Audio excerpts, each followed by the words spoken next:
nasa linya ang General Manager ng PCSO, si Sir GM Mel Robles. GM, good morning po. Ay, good morning sa inyo, DJ. Magandang umaga. GM, Yeah, salamat magandang po. umaga. Magandang umaga. Salamat po sa pagpapaunlak dito po sa ating panayam. Sir, ito nga pong nag-viral na litrato nitong babae na nanalo dito sa Lotto. Kumpirmahin lang natin, ano pong napanalunan nito at magkano? The figure escapes me, no? Less than 100 yan.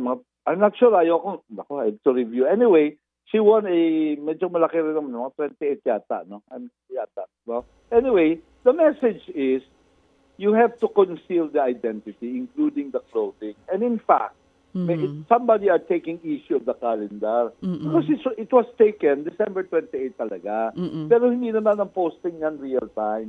Late post lagi. Again, to protect the identity ng tao. Kunyari, makilala nga sila, uy, parang sa ganito, nakita ko kanina. So, these are all tactics to cover the identity. Kasi sinasabi natin, inedit, parang it gives a bad connotation. Hindi po. We are concealing the identity in accordance to the law na huwag din naman i-expose lang si private person yan. And worse, baka may mangyari pang masama sa kanya kasi nalaman na nanalo siya. No? So all these are activities na ginagawa namin to conceal. Kasi ito yung dilemma namin. We have to show the public na may nanalo. Pero we have also a responsibility to the winner na protektahan din naman siya. So ganyan lang ho talaga. There's nothing wrong with the inedit yun because it is meant to conceal the identity. Oo. Sir, ito pong winner na ito, base sa mga balita, 642 Super Lotto winner siya, 43 million pesos ang nakuha niya pong premyo. Sabi niyo nga, late posting kayo sa inyong mga social media accounts. Yeah. Yung picture taken last December 28 pa at late niyo po ito pinopost para din sa seguridad nung nananalo. Sa mga previous winners po ba natin, ginagawa rin natin itong pag-edit or was this the first time na nag-edit po tayo ng litrato? Well, tinatakpan namin, no? Tinatakpan yung muka, yung pag-e-edit, kasi nga may nagreklamo sa amin damit niya, sa favorite clothes nyo. Whatever it is, whether edited or takpan, whatever, ang importante, you conceal the deliberate identity. To conceal the identity. In fact, alam mo, I really cannot fathom what's the big deal? Kasi we met the objective of covering the identity. Yan naman talaga. Kung kunyari, itanong ko dito, pag nanalo ka ng ganyang kalaki, would you like the people to know na nanalo ka ng ganyang kalaki? Diba? Diba? Put yourself in their shoes. Ayaw mo rin kasi delikado, maraming pwede mangyari. Diba? At the minimum, ayaw mong guluhin ka ng mga biglang kamag-anak mo. Diba? So ganun ang sistema dyan. There is really nothing wrong with concealing the identity for the benefit nung nanalo, paprotektahan ng security niya. Kasi sabi, inedit. Ano naman kung inedit? Siyempre, di ba? We're always putting malice when there is none. Poor editing that is, okay. Pero we are successful in our objective.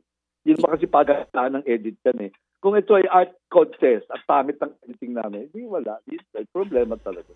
Sir, balikan lang natin yung sinabi ninyong what's the big deal behind the editing, po. Siguro ang ilan kasi sa mga nababasa din nating komento, and even kahapon po sa Senate hearing, kaharap niyo po yung ilang mga senador, sinabi rin ni Senator Raffy Tulfo na ang reason talaga behind this, aside from the edited picture, ay parang napapansin ng mga tao ngayon na parang yung mga parang ang dali manalo sa mga Super Lotto ngayon, sunod-sunod. Alam nyo, it is a game of chance. Kung ako lang personally, sana umabot ng hanggang December yun para malaki talaga, no? But this is a game of chance. Kaya nga malaki ang premyo nito eh. If you can predict this, ikaw na. Kung kaya mong ma-predict yan, you get the jackpot prize. Again, you are putting something na kala mo regular na nangyayari. You cannot. And I'm inviting anyone who thinks otherwise, punta kayo sa amin. Open niya kung gusto nyo, text me, panonoorin ko kayo ng draw, and tingnan nyo kung kayang i-read yan, no? Malinaw dapat dito, in a game of chance, nobody controls. Kaya nga, malaki ang premium di ba? So, kayo po... We have to disabuse ourselves. Namin nangyayari dyan without even an iota of evidence, di ba? Kailangan, again, may presumption of regularity dyan. Hanggat wala kayo ma-point out, having frequent winners is not an indication na merong nangyayaring masama. meron din naman time na ang tagal-tagal walang nananalo. What do you call that? Di ba? Opo. Meron time na maraming nananalo, like yung Opo. 433. Merong isa lang, merong multiple. Because this is a game of chance. Opo, GM, Oo. GM siguro. morning po. Opo, good morning po, GM. GM siguro ho naman yung hugot dito ng iba doon sa sinasabi ho ninyo na ano bang big deal dito kasi pag sinama ho natin yung iba, sabi nga ninyo, wala nang iniisip kung hindi magduda, tapos samahan pa ng edited photo. So siguro ho naman may yung iba na nagdududa, lalong nagdududa. Kaya po maganda nga itong ating talakayan para lang ho natin maipaliwanag nga na ito pong pangyayaring ito, inaamin nyo ho naman, inedit po ito, hindi lang maganda yung editing, pero meron kayong mga kinakailangan pong sundin ng mga panuntunan. Klaro po yun. Di ho ba? Opo. Opo. Sige, so kumbaga, yung mga nagdududa dito, ano po, lalo pa nagduda dahil doon sa edited photo, nakita nyo na, di ba? Nakita nyo na. So anyway, so moving forward, ano ho ang balak nyo nang gawin ngayon? Kapag po may winner na maselan sa damit, etc., para lang ho patunayan na talaga may tumanggap ng cheque? Ewan ko, iisip ko kung paggamitan ng PPE kasi pag ginamitan mo naman ng regular na damit yan, baka ayaw niya rin, sabi niya madumi, ganyan. But this I have to share this. Sa ibang bansa nga, alam niyo, medyo hindi ako boto na pinagsusuot ng damit ng mascot. Tignan niyo sa sa Google, paano nila ginagawa sa China. Damit ng mascot pinasusuot, no? Para kung talaga. Ayoko naman yung parang wala naman dignity yung di ba? Parang kalokohan na naman, no? So I think we will have to devise ways. Iisip ko akong PPE, di ba? Para disposable na lang. Basta anything to conceal the identity. Siguro We'll discuss that kung anong maganda. Pwede bang bigyan ng PPE, di ba? Kasi kung paggagamit mo yung paulit-ulit na damit, baka naman ayaw sa kung sinusumuot yan, di ba? I'll discuss it. Thank you for the suggestion. Opo, para magkaroon na ho tayo ng standard, no? sa mga winner. Wag niyo lang ho lalagyan ng letter P at kulay orange. Bakit din naman kung naka-t-shirt winner? Opo. Sige. Anyway, sir, ito hong malakihang pagpanalo nitong mga winners na ito sa premyo. Kumusta ang earnings ng PCSO dito? Yan po ang I failed to highlight kahapon. Napakaganda po ng income natin. It generated a lot of interest. Hindi pa nga lang po yung iloto, dangan po na mahirap pa mag-download web application based yung pag-download pupunta ka sa website, no. Hinihintay sana namin yung app based na lang para mabilis. Pero ang nakikita mo, akala ko nga kahapon because of yung pagbabiral na yan, babagsak yung hindi maganda pa rin ho. So ibig sabihin yung tao, hindi naman po naniniwala sa kung anong mga situation, patuloy pa rin po naman nagpapasalamat ako sa Panginoon na ay salamat naman that the level-headed people prevailed kasi hanggat wala naman pong ebidensya na ipapakita dyan, it's unfair. Marami po natutulungan ng PCSO. Napakarami po. So to hit us doon sa very core nito ay unfair po sa mga nangangailangan ng tulong. At I am not playing to the gallery. Ito po ay totoo na sa dami po na natulungan ng PCSO, unfair din naman po sa nangangailangan pa ng tulong na you hit at this lalo at wala kayong ebidensya. O nga po. So to answer my question, Sir GM, so kasi po malalaki itong premyo vis-a-vis the earnings and the winnings. Kumusta po naman? Opo. Maganda po. Ang ratio sa winning, up po kami. Ibig sabihin, panalo po kami. Like for example, for December, I think we got about 1 billion more. And then itong run ng January, I think another billion more, no? Up yung aming. So, in terms of it was a good idea. Hindi nga lang po ginagawa kasi ng ibang GM noon na i-enhance yung jackpot. Ako po, nakita ko na meron po kami such thing as reserve fund. Price fund reserve to be exact. Yun yung ginamit namin ng board. Pwede pala ito. Imbis na ibayad na lang natin na dividendo, gamitin natin para lalo maging exciting games. Which happened. Yun nga ang kagandahan.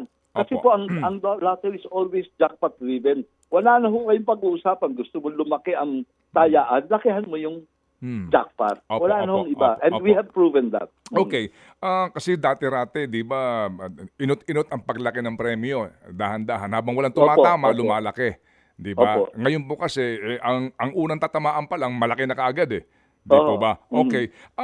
Sa bawat winner ho ba, GM, may kaukulang pong mga pagtatanong o ano man pong pag-aalam kung paano nila nakuha yung numero, may mga kasi Meron po. Very slight, okay. maliit lang ho na chit-chat lang po yun. Hindi naman po formal yun. Tinatanong lang ho. Pwede naman hindi sagutin. Kasi baka may kakaiba eh. Magandang amusing story kung paano nanalo. Opo. Tama Kasi ho, po meron ho ganun. itong 690 million na premyo, 98. meron pong, di ba, ito ho naman yata nalantad din kahapon sa hearing na pwede kang malaki ang chance mo kung mag-invest ka ng maramihang taya. 30 million daw ang ininvest nitong taong ito para makuha yung winning combination dito po sa premyong 690 million. 698 po sa iloto po yan na napanalunan. Sa iloto, oo. Oo. Well, kung tatayaan mo lahat ng odds, ang chances mo of winning ay malaki rin. Di ba? Pero ganyan naman po yan. It's an open market. Kung tayaan mo lahat, kaya lang, pag may nakasabay ka, may nakahati ka, yun ang risk mo dyan. Less time to computing mo yung taxes pa. Di ba? Opo. It is nasa mananaya po yan kung magkano niya i-invest. Gusto nga namin kapag ganun ho, kasi 'di ba ang beauty nga din po nga ng PCSO itong mga loto na yung mga pangkaraniwang mga mamamayan, 'di ba, magkaroon ng chance na maging milyonaryo, no? O magkaroon ng chance na yumaman at yung nga manalo po sa mga gantong loto. Pero kung ang kalaban mo mayaman at may pera na, lalo pa silang yayaman kasi wala kang laban doon sa dami ng tinayaan ng kalaban mo na siya ang may malaking chance. Ang ginagawa naman po ng iba, nagbabakas-bakas. Spot po ang tawag dyan. Kahit po sa amin, sa office namin, kasi pwede naman ho kami tumaya at manalo rin ho. Nagbabakas-bakas po. So, hindi ko alam, pero hindi naman din masama yung mag-pot kasi alam naman natin lahat na mas maraming taya, mas maraming chance of winning. Kahit ho sa ibang bansa, ganyan ho talaga. Meron ho nagpapat. So, it's really dependent sa dami ng taya ho. Kasi ang hirap po. Remember, perishable ho itong lottery. Kung tamaan ka, mawawala yung malaki mong jackpot. So, you have to act quickly. Kaya kung magbabakas-bakas kayo, ay bilisan ninyo. Dahil baka wala na kayong, pag natamaan, wala na kayong pag-anuhan. So, mahirap din ang preparation. So, you really have to act quickly. Marami ho talaga dyan nagbabakas-bakas. So, kung sinasabi mo malaki ang taya, ay paano yung bakas-bakas to kasi? Opo. So, ito pong nanalo sa iloto na ito na 690 million. Anong profile ng taong nanalo dito? Hindi ko pa ho alam kasi as much as possible, I avoid yung iloto kasi yan ho, may KYC talaga ho yan na, kaya unlike yung lotong ticket, transferable ho yun Ito ho, talagang specific ho ito. So, yun nga ho hinihingi, they want doon sa Senate, they want the identity. I-take up ko po sa lawyers namin. Kung pwede naman, isumpilan na lang nila kung gusto ho nila. Yan ho. Para wag naman ho sa amin yung ang burden ng pag-reveal ng identity niyan. Pero dito ho ba sa iloto, kumbaga rules ninyo, hindi pa pwedeng ma-reveal yung pong pagkakakilanlan ng winner even in the executive session of the Senate for example, hindi pa pwede? I'll have to check kasi kung madali lang naman ho, isumpinan na lang nila kami para mas madali. Okay. Opo. Baka mas madali pa para wala nang question on our part. Saka baka magkaturoan pa sino nang isumpinan na lang. We will do it officially. Kasi itong inyong winner po, GM, ng 43 million, itong babae na na-edit nga yung damit. Dito ho naman may profile siya kahit papaano, taga kung saan lugar, anong edad. Sa iloto, ditong winner po ng 690 million, wala kayong nilalabas pa na profile ng winner? Wala lang. Ngayon lang po nanalo kasi yan So, okay.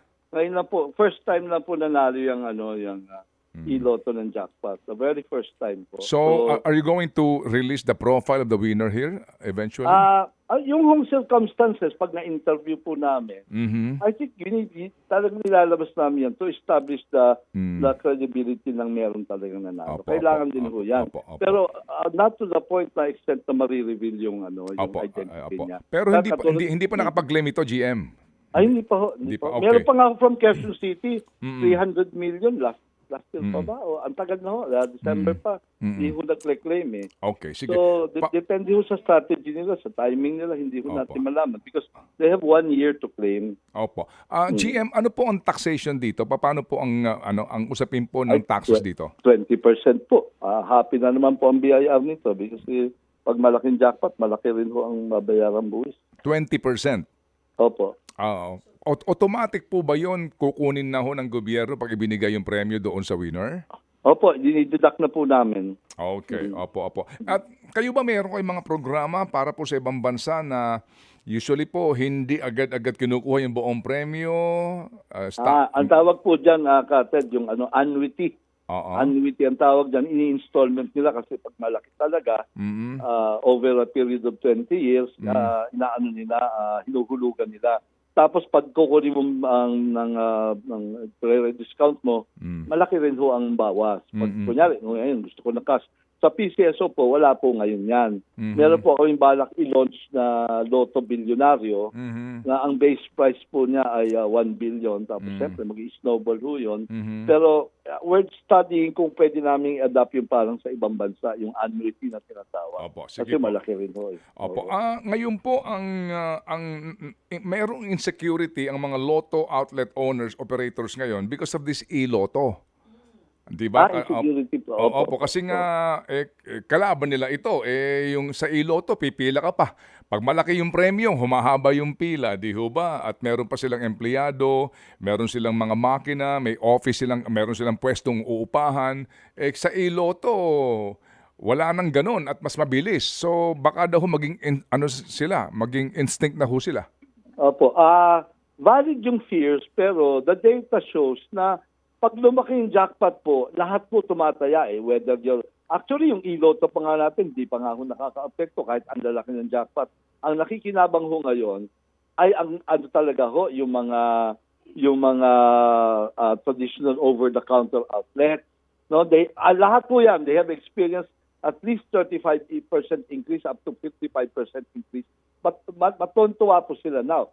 Ang market po ng e-lotto is like the market ng Jollibee online.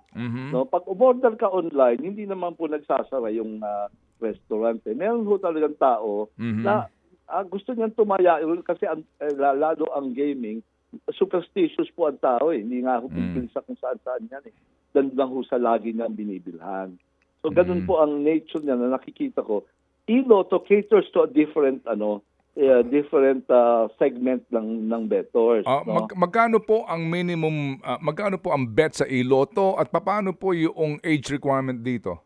Ay, sa KYC po, at least 18 years old. And ang minimum bet po, 20 pesos pa rin po. Katulad din po nung nasa over-the-counter na terminal base. Ano ang technical capability po ng inyong system to make sure na ang tumataya po ay hindi minor de edad? Yung KYC ho namin, napakabagal nga po dahil manual po. Chinecheck po yan manually, mano-mano po. Marami na rin po kami na disqualify. So, yun po ang aming inaasahan na yung manual checking, hindi po ito automated lang. Manual checking Paano po yung kasi 'di ba nagkaroon ng issue diyan yung sa isabong, no?